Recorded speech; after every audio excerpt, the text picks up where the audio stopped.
കിഴക്കൻ യുക്രൈനിൽ കരസേനയിറക്കിയ റഷ്യ 6 ഗ്രാമങ്ങൾ പിടിച്ചെടുത്തതായി അവകാശവാദം.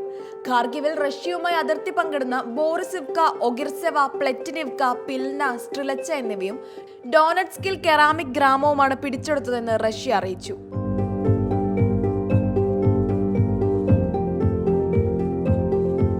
ഖാർകിവിൽ കനത്ത ചെറുത്തുനിൽപ്പ് നടത്തുന്നുണ്ടെന്നും റഷ്യ നിയന്ത്രണത്തിലാക്കിയ ഗ്രാമങ്ങൾക്കായി പോരാട്ടം തുടരുകയാണെന്നും യുക്രൈൻ അധികൃതരും അറിയിച്ചു.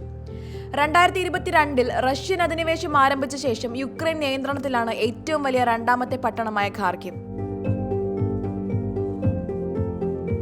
കൂടുതൽ പ്രവിശ്യകൾ പിടിച്ച് റഷ്യ കരുത്തുകാട്ടുന്ന സാഹചര്യത്തിൽ അടിയന്തരമായി ആയുധ സഹായം എത്തിക്കണമെന്ന് യുക്രൈൻ പ്രസിഡന്റ് വ്ളോദിമിർ സെലൻസ്കി ആവശ്യപ്പെട്ടു.